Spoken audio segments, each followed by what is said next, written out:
നമസ്കാരം. ഞാൻ നിങ്ങളുടെ സ്വന്തം ശരവൺ മഹേശ്വർ. കൃഷ്ണശിലയായി എന്ന എൻ്റെ പരമ്പരയിലെ 148 എപ്പിസോഡാണിത്. ഇന്ന് ഞാൻ നിങ്ങളോട് പറയുന്നത് പ്രശസ്ത നടനും നോവലിസ്റ്റും ചെറുകഥാകൃത്തും അങ്ങനെ നിരവധി മേഖലകളിൽ വ്യക്തിമുദ്ര പതിപ്പിച്ച ശ്രീ ജോൺ സാമുവലിനെ കുറിച്ചിട്ടാണ്. അദ്ദേഹത്തെക്കുറിച്ച് പറയുമ്പോൾ എൻ്റെ മനസ്സിൽ പെട്ടെന്ന് ഓർമ്മ വരുന്നത് 35 വർഷങ്ങൾക്ക് മുന്നേയുള്ള ഒരു കുഞ്ഞ് സംഭവം. ഒരു വ്യക്തിയെ നമ്മുടെ മനസ്സിൽ എങ്ങനെ ആരാധിക്കാം, അല്ലെങ്കിൽ ഒരു വ്യക്തിയെ എങ്ങനെ ബഹുമാനപുരസ്സരം ഓർക്കാം എന്നതിന് മകുടോ ഉദാഹരണമാണ് ഈ വ്യക്തി. മറ്റൊന്നുമല്ല, 35-36 വർഷങ്ങൾക്ക് മുമ്പ് തമ്പാനൂരിൽ ഞാൻ ജനിച്ച മണ്ണിൽ അവിടെ Netaji arts and sports club എന്ന സംഘടനയുടെ ഒരു ഫംഗ്ഷൻ അവിടെ നടക്കുകയാണ്. അപ്പം ഞാൻ എൻ്റെ ഒരുപാട് സുഹൃത്തുക്കൾ ഒക്കെയുണ്ട്. നോട്ടീസൊക്കെ അടിച്ചിറക്കി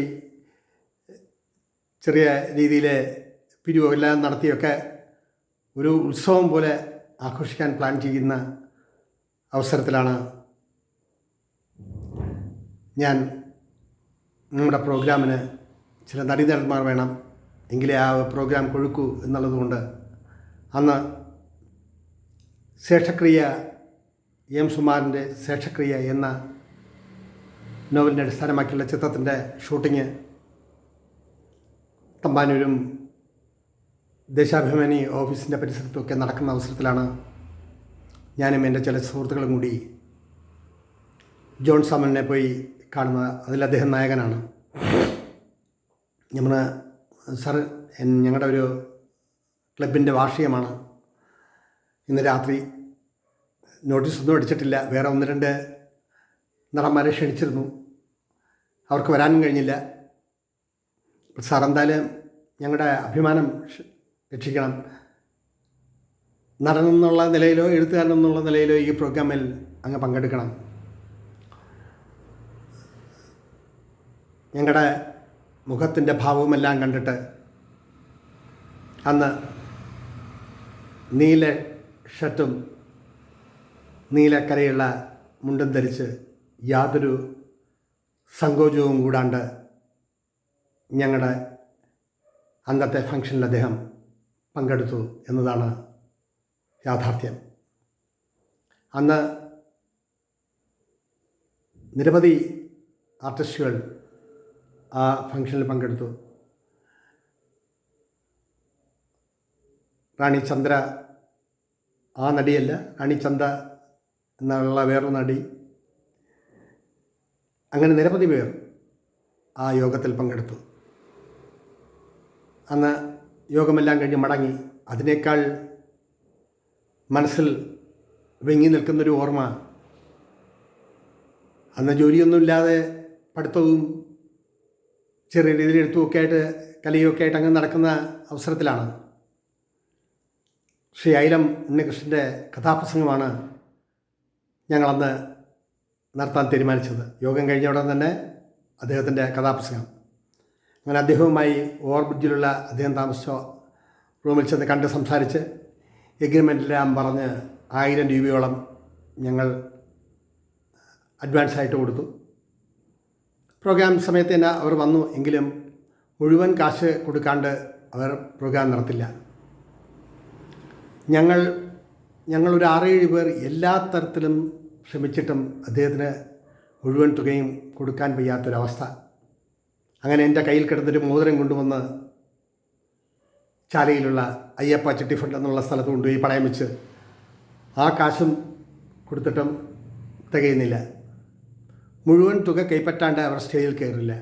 ഞങ്ങളൊരു 6-7 പേർ തലയിൽ കൈവച്ച് വിഷമിച്ച് നിൽക്കുന്ന ഒരു അവസരത്തിൽ ദൈവമേ, ഇതിനൊരു പ്രതിവിധി വേണമല്ലോ എന്ന് ഹൃദയത്തിൻ്റെ ഭാഷയിൽ വിഷമിച്ച് നിന്നപ്പോൾ ഭയങ്കരനൊരു മഴ, സർവശക്തൻ്റെ അനുഗ്രഹം എന്ന് വേണം പറയാൻ. ചിരിക്കുന്നുവെങ്കിലും ഭയങ്കര ഒരു മഴയെന്ന് പറഞ്ഞാൽ ഒരു 1.5 മണിക്കൂർ തകർത്ത് പെയ്യുന്ന മഴ. പിന്നെ എങ്ങനെ പ്രോഗ്രാം നടത്തും? അങ്ങനെ ഞങ്ങൾ മൈക്കിലൂടെ അനൗൺസ് ചെയ്തു. മഴ ബാധിച്ചതിനാൽ ഞങ്ങൾ പ്രോഗ്രാം പിന്നീട് ഒരവസരത്തിൽ നടത്താം എന്ന് പറഞ്ഞ് അന്നത്തെ ആ പ്രോഗ്രാമിൽ നിന്ന് ഞങ്ങൾ രക്ഷപ്പെട്ടതും മറക്കാൻ കഴിയില്ല. ഇന്നും ഈ 35 വർഷം കഴിഞ്ഞിട്ടും അത് ഓർത്തെടുക്കാൻ കാരണം മനുഷ്യ മനസ്സ് പലതരത്തിലാണ് ചിന്തിക്കുന്നത്. നമുക്കൊന്ന് കൊടുത്തും സംതൃപ്തിപ്പെടുത്തിയും ഒന്നും ഒരാൾക്കാരുടെ മനസ്സിലും കടന്നു കയറാൻ പറ്റില്ല. അന്നത്തെ ആ അവസ്ഥയിൽ ഞങ്ങളുടെ ഫംഗ്ഷന് ശ്രീ ജോൺ സാമുവൽ വരുമ്പോൾ അദ്ദേഹം പോലും ചിന്തിച്ചിരിക്കില്ല 35 വർഷങ്ങൾക്ക് ശേഷം ഇങ്ങനൊരു കൂടിക്കാഴ്ച ഉണ്ടാവുമെന്ന്. അങ്ങനെ ആ കാലം മാറി അദ്ദേഹം ആകാശവാണിയിലും ദൂരദർശനിലും ഒക്കെ കുറേയധികം പ്രോഗ്രാമുകൾ ചെയ്തു. 10-12ഓളം സിനിമകളിൽ അഭിനയിച്ചു. എഴുത്തും നോവലെഴുത്തും ഒക്കെയായി അങ്ങനെ ഇപ്പോഴും കഴിയുന്നു. ഈ അടുത്ത കാലത്ത് ഒരു 1.5 മാസത്തിന് മുമ്പ് അദ്ദേഹത്തിന് ഒരു അവാർഡ് ലഭിക്കുകയുണ്ടായി. അപ്പോൾ വീണ്ടും എൻ്റെ മനസ്സിൽ അദ്ദേഹം ഓടിയെത്തി. അദ്ദേഹത്തെ കാണണമല്ലോ. അദ്ദേഹം എവിടെയാണ് താമസിക്കുക? അദ്ദേഹത്തിൻ്റെ ഫോൺ നമ്പറും കാര്യങ്ങളൊന്നും എൻ്റെ കയ്യിലില്ല. അങ്ങനെ ഞാൻ പബ്ലിക് ലൈബ്രറിയിൽ പോയി അദ്ദേഹത്തിന് കുറച്ച് പുസ്തകങ്ങൾ റെഫർ ചെയ്തു. അന്ന് അവിടെ ഇരിക്കുന്ന ലൈബ്രറി മുഖാന്തരം നോക്കിയിട്ടും സെർച്ച് ചെയ്തിട്ടും ആ സെക്ഷനിൽ പുസ്തകങ്ങൾ കണ്ടില്ല. അദ്ദേഹത്തിൻ്റെ നമ്പർ കിട്ടി ഒന്ന് കോൺടാക്ട് ചെയ്യാമെന്ന് വിചാരിച്ചിട്ട് അത് നടക്കുന്നില്ല. അപ്പോഴും മനസ്സിൻ്റെ ഉള്ളിൽ ട്രിവാൻഡ്രത്താണ് താമസിക്കുന്നത്, എവിടെയാണ് എന്ന് വ്യക്തമായിട്ട് അറിയുകയുമില്ല. എന്തായാലും അദ്ദേഹത്തെ കണ്ടെന്ന് സംസാരിച്ച ശേഷം ഇങ്ങനൊരു ഇത് ചെയ്യാം എന്നങ്ങനെ കരുതി ഒരു 4-5 ദിവസത്തിന് മുമ്പേ എൻ്റെ ഒരു ബന്ധുവിൻ്റെ കല്യാണം ഇടപ്പഴിഞ്ഞിലെ RDRൽ വെച്ച് നടക്കുന്നു. അങ്ങനെ അത് കഴിഞ്ഞ് പോയി എത്രയും പെട്ടെന്ന് മടങ്ങി വരാൻ സമയത്ത് അതിനടുത്തായിട്ടുള്ളൊരു വീടിൻ്റെ ഫ്രണ്ടിൽ ജോൺ സാമുവൽ എന്നുള്ളൊരു ബോർഡ് മാത്രം കാണാം. ഞാൻ ഉദ്ദേശിക്കുന്ന എഴുത്തുകാരനും നടനുമായ ജോൺ സാമുവലാണോ എന്നൊന്നും അറിയില്ല.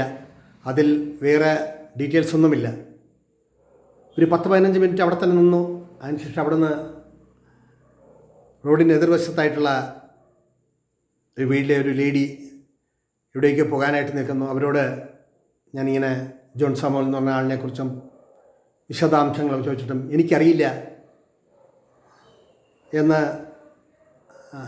പറഞ്ഞു കെട്ടിച്ചിരിച്ച് ഞാൻ വീണ്ടും ഈ ജോൺ സാമുവൽ എന്നുള്ള ബോർഡിൻ്റെ അവിടെ തന്നെ നിന്നു. ഒരു 5-10 മിനിറ്റ് കഴിഞ്ഞിട്ട് ഞാൻ ആലോചിച്ചു, എന്തായാലും ഒന്ന് തട്ടി നോക്കാം. അവിടെ മുഴുക്കയും പരതിയിട്ട് കോളിംഗ് ബെല്ല് കാണുന്നില്ല. ഇതെങ്ങനെയാണ് തുറക്കുക, എങ്ങനെയാണ് വിളിക്കുക, ഇങ്ങനെ ആലോചിച്ച് നിൽക്കുമ്പോൾ ഒരു ഐഡിയ തോന്നി. ആ ഗേറ്റിൻ്റെ ഉള്ളിലൂടെ അതിലെ കമ്പി എടുത്ത് മാറ്റി ഞാൻ അകത്തോട്ട് ചെന്നു. ഡോറ് തുറന്ന് വരുന്നത് കണ്ടപ്പോൾ അദ്ദേഹം ഇറങ്ങി വന്നു. ജോൺ സാമുവൽ അല്ലേ എന്ന് ചോദിച്ചപ്പോൾ അതേ, കയറി വരൂ എന്ന് പറഞ്ഞു. അങ്ങനെ സന്തോഷത്തോടെ ഞാൻ കയറി ചെന്നു. 35 വർഷങ്ങൾക്ക് ശേഷം അജ്ഞാതനായ ഒരാളാണ് എൻ്റെ മുന്നിൽ നിൽക്കുന്നത്. ആൾ എത്രക്കാരനാണെന്നോ എങ്ങനെയാണോ ഒന്നും അദ്ദേഹത്തിന് അറിയില്ല. ആദ്യത്തെ മര്യാദയോടുകൂടി ഇരിക്കാൻ പറഞ്ഞു, ഇരുന്നു. അങ്ങനെ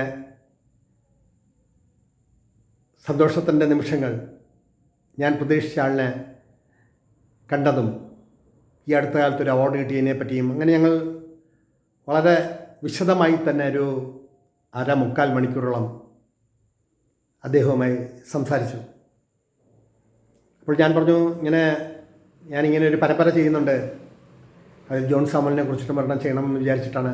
അതിന് മുന്നേ ഒന്ന് കണ്ട് സംസാരിച്ച ശേഷം ചെയ്യാം എന്ന് പറഞ്ഞു. അങ്ങനെ അദ്ദേഹത്തിൻ്റെ കുറച്ച് ചിത്രങ്ങളൊക്കെ എടുത്തു. അതിനുശേഷം അദ്ദേഹവും ഞാനുമായിട്ടുള്ള ഒരു കൊച്ചു വീഡിയോ ചെയ്യാൻ വേണ്ടി പരിശ്രമിച്ചു.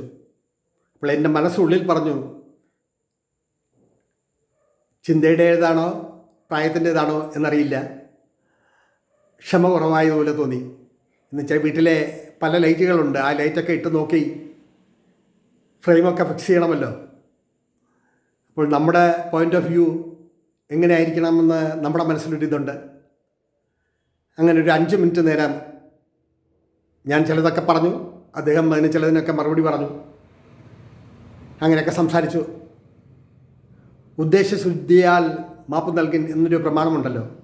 അപ്പോൾ പല സാഹിത്യകാരന്മാരെ കണ്ടതും അവരുമായിട്ട് സംവദിച്ചതും അങ്ങനെയൊക്കെയുള്ള കുറേയധികം കാര്യങ്ങൾ പറഞ്ഞു. എൻ്റെ കുറച്ച് പുസ്തകങ്ങളൊക്കെ ഞാനും എഴുതാറുണ്ട് എന്നൊക്കെ പറഞ്ഞ് ഒരു 1/2 മണിക്കൂറോളം അവിടെ ചിലവഴിച്ചു. മാന്യമായ ഹൃദ്യമായ പെരുമാറ്റം. അദ്ദേഹത്തെക്കുറിച്ച് ഞാൻ വിശദമായിട്ട് ഇതിൽ ചേർത്തിട്ടുണ്ട്, എങ്കിലും ചിലവ പറയാം. 1950 മെയ് 15 മാവേലിക്കരയിൽ ജനനം. പത്രപ്രവർത്തകനായി തുടങ്ങിയ ഇദ്ദേഹം ആകാശവാണിയിൽ നിന്നും പ്രൊഡ്യൂസറായി വിരമിച്ചു. കേരള സാഹിത്യ അക്കാദമി അംഗമായിരുന്ന ഇദ്ദേഹം കഥാകൃത്ത്, നടൻ, പ്രക്ഷേപകൻ, മാധ്യമപ്രവർത്തകൻ എന്നീ നിലകളിൽ വ്യക്തിമുദ്ര പതിപ്പിച്ചു. നടൻ എന്ന നിലയിൽ 12ഓളം ചിത്രങ്ങളിൽ അഭിനയിച്ചു. 31 കൃതികൾ രചിച്ചു. ചിതാഭസ്മം, തഥാസ്തു, നിരവധി കൃതികൾ, ഒട്ടേറെ പുരസ്കാരങ്ങൾ അദ്ദേഹത്തിന് ലഭിച്ചിട്ടുണ്ട്. അപ്പോൾ അദ്ദേഹത്തിനെ കണ്ട ശേഷമാണ് ഞാൻ വീണ്ടും ലൈബ്രറിയിൽ പോയി ആരെക്കുറിച്ച് പറയുമ്പോഴും അവരെക്കുറിച്ച് വളരെ ഡീപ്പായി വളരെ നല്ല രീതിയിൽ സ്റ്റഡി ചെയ്ത് അവരുടെ സൃഷ്ടികൾ ചിലതെല്ലാം വായിച്ച് അങ്ങനെയൊക്കെ ഒരു റെഫറൻസ് ഉണ്ടാക്കിയ ശേഷമാണ് ഞാൻ ഓരോരുത്തരെക്കുറിച്ചും നിങ്ങളോട് പറയുന്നത്. അങ്ങനെ അദ്ദേഹത്തെ കണ്ട ശേഷം വീണ്ടും ഞാൻ ലൈബ്രറിയിൽ പോയി അദ്ദേഹത്തിൻ്റെ കുറേ കൃതികൾ തിരഞ്ഞു പിടിച്ചെടുത്തു. അങ്ങനെ ചിതാഭസ്മം, തഥാസ്തു എന്നിവ വായിച്ചു. എൻ്റെ മനസ്സിനെ വളരെയധികം മതിച്ചത് ചിതാഭസ്മം എന്ന സൃഷ്ടിയാണ്. ഒരു എഴുത്തുകാരൻ എങ്ങനെയാവണം, ഒരു എഴുത്തുകാരൻ്റെ ഭാവന എങ്ങനെയാവണം എന്നൊക്കെ മനസ്സിലാക്കാൻ, ജീവിതത്തിൻ്റെ തുടിപ്പ് എങ്ങനെയാണ് മനുഷ്യ മനസ്സിൽ കുടിയേറുന്നത് എന്നൊക്കെ ചിന്തിക്കാൻ പറ്റിയ ഒരു നല്ല സൃഷ്ടിയാണ് ചിതാഭസ്മം. തഥാസ്തുവും മികവുറ്റതാണ്. പക്ഷേ എൻ്റെ മനസ്സിൽ കൂടുതൽ പതിഞ്ഞത് ചിതാഭസ്മം എന്ന സൃഷ്ടിയാണ്. ഒരാളെ വിലയിരുത്തുന്നത് പോലെയല്ല ഒരാളുടെ സൃഷ്ടിയെ വിലയിരുത്തുക. വ്യക്തിജീവിതത്തിൽ നല്ലവനാവാം, മോശക്കാരനാവാം, പക്ഷേ സൃഷ്ടിയിൽ അതിൽ നിന്നെല്ലാം വ്യത്യസ്തമായിരിക്കും അവരുടെ ഭാവനാവിലാസം. എന്തുകൊണ്ടും ശ്രേഷ്ഠമായ, കുലീനമായ ഒരു സമീപനമായിരുന്നു അദ്ദേഹത്തെ കണ്ടപ്പോൾ. ജീവിതം ഇനിയും ഒരുപാട് കാലം, ഒരുപാട് സൃഷ്ടികളും ഇനിയും അദ്ദേഹത്തിൽ നിന്നും ജനിക്കട്ടെ എന്ന് പ്രാർത്ഥിച്ചുകൊണ്ട് അദ്ദേഹത്തെ കാണാനിടയായ ഓർമ്മകൾ അനുസ്മരിപ്പിച്ചുകൊണ്ട് എൻ്റെ വാക്കുകൾ ചുരുക്കട്ടെ. നന്ദി, നമസ്കാരം.